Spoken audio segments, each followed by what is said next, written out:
Hello everyone, welcome to concept academy. मैं हूं औरंगज़ेब और ये हमारा पहला लेक्चर है। यहाँ हम लोग शुरू करने वाले हैं एप्टीट्यूड का एक बहुत बेहतरीन कॉन्सेप्ट और बहुत इम्पॉर्टेंट कॉन्सेप्ट है ये नंबर सिस्टम।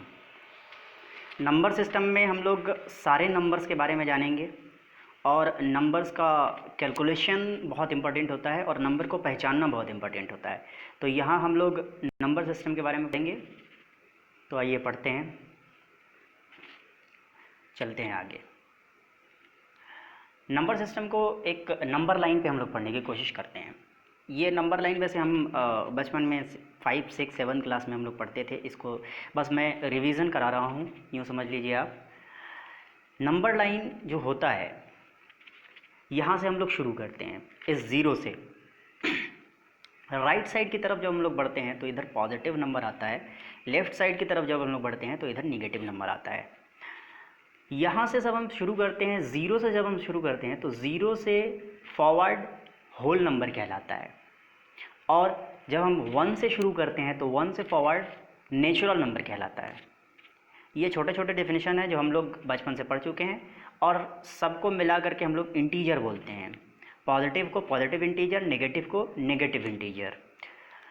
अब जो इसमें एक सवाल होता था, ये वैसे हम लोग ये पढ़ते बचपन से थे, लेकिन एक सवाल होता था कि जिसमें हम लोग फंस जाते थे। वो सवाल कुछ ऐसा था कि सारे जो होल नंबर हैं वो नेचुरल नंबर होते हैं या सारे नेचुरल नंबर जो है होल नंबर होते हैं। अगर हिंदी वाले से ये सवाल किया जाए तो सारे पूर्ण संख्या प्राकृत संख्या होती है या सारी प्राकृत संख्याएं पूर्ण संख्याएं होती हैं। और इस सवाल में हम लोग बहुत उलझ जाते थे, मैं भी कई दफ़ा उलझा हूँ। तो इसको हम लोग कैसे सोल्व करेंगे? बहुत आसानी से इसे सोल्व करेंगे। ये 2 सवाल मैंने लिखा है, all whole number are natural numbers, all natural numbers are whole numbers. इन दोनों में से कौन सा सही है, कौन सा गलत है? तो इसको बिल्कुल घबराने की ज़रूरत नहीं है, इसको आराम से हम लोग सोल्व कर सकते हैं। कैसे, वो हम देखते हैं। यहाँ कुछ ऐसे सोल्व करेंगे, जब भी ऐसा सवाल पूछा जाए तो हम यहाँ लिखेंगे ज़ीरो, ज़ीरो और 1 से सोल्व करेंगे। ये रहा हमारा ज़ीरो। ज़ीरो होल नंबर है, बिल्कुल है, ज़ीरो होल नंबर है। क्या ज़ीरो नेचुरल नंबर है? ज़ीरो नेचुरल नंबर नहीं है। होल नंबर है, नेचुरल नंबर नहीं है। मतलब जो होल नंबर है वो नेचुरल नंबर नहीं है। तो ज़ीरो अगर होल नंबर है, नेचुरल नंबर नहीं है, तो इसका मतलब ये है कि ये ज़रूरी नहीं है कि जो नंबर होल नंबर हो वो नंबर नेचुरल नंबर भी होगा। तो यहाँ जो फर्स्ट नंबर लिखा हुआ है, all whole number are natural numbers, तो ये वाला जो सेंटेंस है वो गलत होगा, क्योंकि ज़ीरो होल नंबर तो है लेकिन नेचुरल नंबर नहीं है। फिर से मैं बता रहा हूँ, ज़ीरो मैंने एग्जाम्पल के तौर पे लिया है और मैंने कहा कि क्या ज़ीरो होल नंबर है, तो हाँ है होल नंबर। क्या ज़ीरो नेचुरल नंबर है? नहीं, क्योंकि नेचुरल नंबर 1 से शुरू होता है। तो मतलब ये ज़रूरी नहीं है कि जो नंबर होल नंबर है वो नंबर नेचुरल नंबर भी होगा, ये ज़रूरी नहीं है। इसीलिए ये सेंटेंस गलत हो गया। अब आगे बढ़ते हैं। अब इसको दूसरे स्टेटमेंट को हम लोग, अब पहला स्टेटमेंट गलत है तो दूसरा स्टेटमेंट सही होगा। अब इसको हम लोग वेरीफाई करते हैं, लिख लेते हैं 1। 1 क्या है? 1 नेचुरल नंबर है, बिल्कुल है। क्या 1 होल नंबर है? जी हाँ, बिल्कुल है, क्योंकि ज़ीरो से फॉरवर्ड जितने भी नंबर होते हैं वो होल नंबर कहलाते हैं। तो ज़ीरो नेचुरल नंबर भी है, ज़ीरो होल नंबर भी है। इसका मतलब ये है जो नेचुरल नंबर है वो होल नंबर हो सकता है, बिल्कुल हो सकता है। तो और सारे इसी तरह से सारे के सारे 2 को अगर लें तो 2 भी होल नंबर है, हाँ है, क्योंकि ज़ीरो से फॉरवर्ड सारे के सारे होल नंबर होते हैं। मतलब दूसरा नंबर स्टेटमेंट सही है, पहला नंबर स्टेटमेंट गलत हो गया। All natural numbers are whole numbers, लेकिन all whole numbers are not natural numbers, ये हमने अभी पढ़ा। आगे चलते हैं इस नंबर लाइन के आगे और भी बहुत सारे नंबर्स हम पढ़ेंगे। अगला नंबर रेशनल और इरेशनल, हिंदी में कहते हैं इसे परिमेय और अपरिमेय। ये बहुत ही सिंपल तरीके से हम लोग बचपन से ही डिफाइन करते आए हैं, जिसको हम पी बाई क्यू के रूप में लिख सकते हैं, पी बाई क्यू के फॉर्म में लिख सकते हैं, जहाँ पर Q is not equal to zero होना चाहिए। ये बहुत ही इम्पॉर्टेंट टर्म है। अच्छा, अगर क्यू ज़ीरो के बराबर हो गया तो क्या होगा? इसको हम यहाँ पे बनाने की कोशिश करते हैं। अगर क्यू ज़ीरो के बराबर हो गया तो अब सपोज दैट हमने लिखा यहाँ 5 डिवाइडेड बाई ज़ीरो, तो ज़ीरो से किसी भी संख्या में डिवाइड जब करते हैं हम लोग तो वो ज़ीरो नहीं होता, वो फिर कितना होता है, तो वो इन्फिनिटी चला जाता है। क्यों? क्योंकि ज़ीरो से आप किसी भी डिजिट में डिवाइड करते जाएंगे वो कभी भी उसको डिवाइड नहीं कर पाएगा, इसलिए इन्फिनिटी टेंस ये इन्फिनिटी होता है, इसलिए हम कभी भी इसको p बाई क्यू के रूप में नहीं लिख सकते हैं। q इज इक्वल टू अगर ज़ीरो हो गया तो ये रेशनल नंबर नहीं हो पाएगा। मूविंग फॉरवर्ड, ये एग्जांपल लिख दिया है मैंने। सपोज़ करिए हमारे पास कुछ एग्जांपल्स हैं 2/7, इसी तरह से हम लोग कहें तो 9/11, 5/17, कोई भी ऐसा डिजिट जो कि p बाई क्यू के फॉर्म में हो और q is not equal to zero हो। इसी तरह से इर्रेशनल नंबर की अगर बात करें तो जिसको हम p बाई क्यू के फॉर्म में एक्सप्रेस नहीं कर सकते, p बाई क्यू के रूप में नहीं लिख सकते।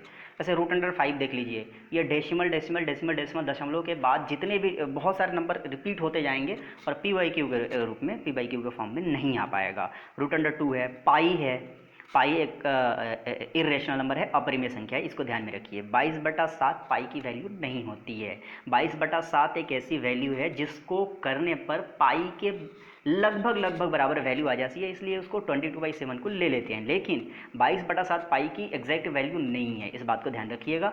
वो हम न्यूमेरिकल को बनाने के लिए इस्तेमाल कर लेते हैं।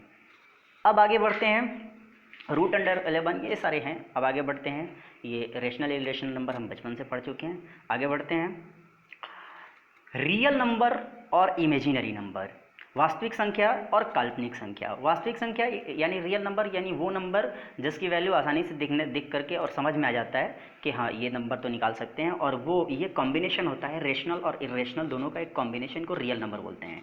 लेकिन इमेजिनरी नंबर, काल्पनिक संख्या, एक ऐसी संख्या है जिसकी वैल्यू हम फाइंड आउट नहीं कर सकते। एक यूनिट वैल्यू होती है जिसकी वैल्यू हम फाइंड आउट नहीं कर सकते।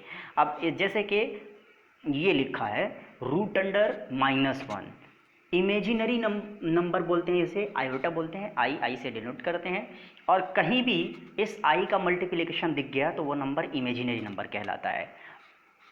तो और इन दोनों का जो कॉम्बिनेशन होता है वो कॉम्प्लेक्स नंबर कहलाता है, जहाँ पर रियल और इमेजिनरी इन दोनों का कॉम्बिनेशन मिले उसे कॉम्प्लेक्स नंबर बोलते हैं। Moving forward, even and odd ये हम लोग बचपन से पढ़ते आए हैं।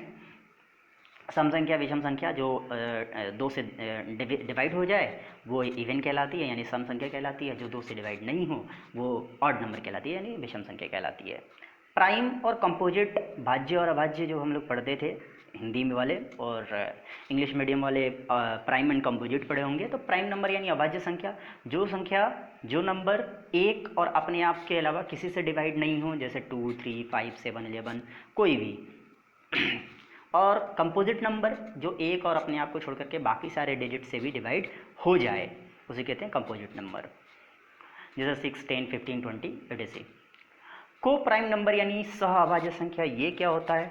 दो ऐसे नंबर जिनके बीच के फैक्टर्स जो हैं उनमें सिर्फ और सिर्फ एक कॉमन हो, सिर्फ और सिर्फ 1 कॉमन हो।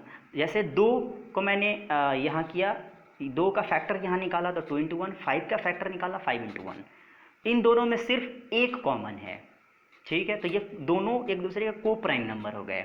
इसी तरह से बात करें 8 और 15 की, देखिए 8 प्राइम नहीं है, 15 भी प्राइम नहीं है, लेकिन 8 का फैक्टर करने पर और 15 का फैक्टर करने पर सिर्फ 1 कॉमन आ रहा है इन दोनों के बीच में, तो इसलिए ये एक दूसरे के को प्राइम होंगे। अपने आप में प्राइम नहीं है लेकिन एक दूसरे के को प्राइम ज़रूर हैं। ये थोड़ा सा समझने की बात है कि ये दोनों एक दूसरे के को प्राइम हैं, अपने आप में खुद में प्राइम नहीं है लेकिन एक दूसरे के को प्राइम ज़रूर हैं। आगे बढ़ते हैं, और ये थे कुछ नंबर्स।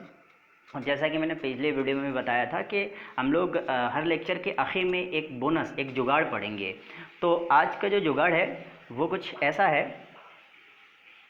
कि हम मल्टीप्लिकेशन सीखेंगे आज के जुगाड़ में। ऐसे नंबर जो 100 से बड़े हों और उनका दो ऐसे नंबर जो 100 से बड़े हों और उनका मल्टीप्लिकेशन करना है तो बहुत आसान तरीके से हम लोग मल्टीप्लाई करेंगे। अब जैसे देखिए 105 इंटू 107 किया है मैंने, 105 और 107 का अगर मल्टीप्लिकेशन करना है और बिल्कुल इसको 10 सेकेंड में हम करके दिखाएंगे। 105 गुने 107 सिर्फ 10 सेकेंड में। कैसे कर रहा है ध्यान से देखिए, 105 107 हम इसमें से बेसिक वो कॉमन जो है 100 है, कॉमन 100 यहाँ निकाल के लिख लेंगे। 5 और 7 को निकाल करके यहाँ लिख लिया, 5 और 7 को प्लस करके यहाँ लिख लेना है और 5 और 7 को मल्टीप्लाई करके यहाँ लिख लेना है। 100 plus 12 and 35, 100 plus 12 is equal to 112 and 35 को यहाँ बगल में लिख लेना है। This is your answer. ये बिल्कुल इसको ध्यान से समझ लीजिएगा, मैं फिर से बता दे रहा हूँ। इसको करना क्या है, अपने को किसी भी दो नंबर को 100 से बड़ा होना चाहिए वो नंबर, इसको मल्टीप्लाई करना है। अगर आपने कर लिया तो इसको 10 सेकेंड भी नहीं लगेंगे, 5 सेकेंड में आप बना सकते हैं। 100 लिख लेना है और वो 100 से जो ज़्यादा नंबर हो रहे हैं, जैसे 105 में 100 से ज़्यादा 5 हो रहा है, 107 में 100 से ज़्यादा 7 हो रहा है, तो 7 और 5 को जोड़ करके यहाँ लिख दीजिए और 100 में उन दोनों को जोड़ दीजिए। तो 7 और 5 12 हो जाएंगे, 100 में 12 को जोड़ दिया 112 हो गया। और इसी 5 और 7 को मल्टीप्लाई करके बगल में इसके लिख दीजिए और ये हो गया अपना। इस तरह से आप ज़्यादा से ज़्यादा आपको 5 से 10 सेकेंड लगेंगे इसको किसी भी दो डिजिट को मल्टीप्लाई करने में। ये था हमारा बोनस आज का जुगाड़। थैंक यू, मिलते हैं अगले लेक्चर में।